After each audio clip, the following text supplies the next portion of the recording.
మొదటి భార్య జీవించి ఉండగా పురుషుడు మరో వివాహం చేసుకుంటే చట్టరీత్యా నేరం. కానీ రాజస్థాన్లో ఓ గ్రామంలో మాత్రం అది ఆచారం.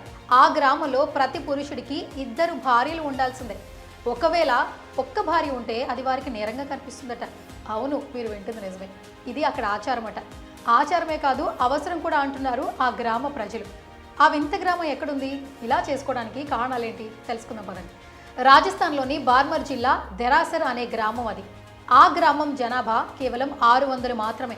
కానీ ఆ గ్రామంలో ప్రతి పురుషుడికి ఇద్దరు భార్యలు ఉండాల్సిందే.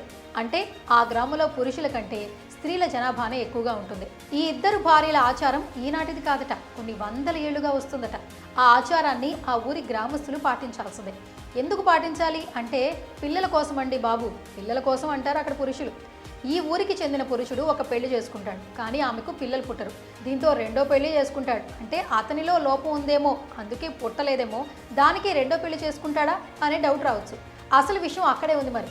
మొదటి భార్యతో పిల్లలు పుట్టడం కోసం అతను ఎంతకాలమైనా రెండో పెళ్లి చేసుకోకుండా ఉండినా ఆమెకు పిల్లలు పుట్టరట. అతను రెండో పెళ్లి చేసుకున్నాక రెండో భార్యకు పిల్లలు పుట్టాకే మొదటి భార్యకు పిల్లలు పుట్టారట.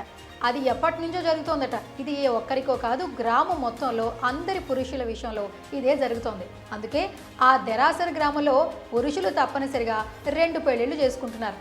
రెండో పెళ్లి చేసుకున్న మహిళకు పిల్లలు పుట్టిన తరువాత మొదటి భార్యకు కూడా పుడతారట. మొదటి భార్యను చేసుకుని ఎన్ని సంవత్సరాలు ఎదురు చూసినా, ఎన్ని ప్రయత్నాలు చేసినా సరే ఆమెకు పిల్లలు మాత్రం పుట్టరట. రెండో పెళ్లి చేసుకుంటేనే మొదటి భార్యకు కూడా పిల్లలు పుడతారట.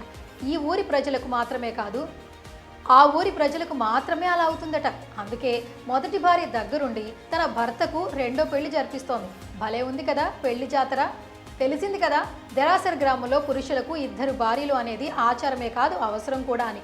ఆ గ్రామ పురుషులకు పిల్లలు పుట్టాలంటే రెండో పెళ్లి చేసుకోవాల్సిందే. రెండో భార్యకు పిల్లలు పుట్టిన తరువాతే మొదటి భార్యకు పిల్లలు పుడతారట. అందుకోసమే ఆ గ్రామంలో తప్పనిసరిగా మగవాళ్ళు 2 పెళ్లిళ్ళు చేసుకుంటున్నారు.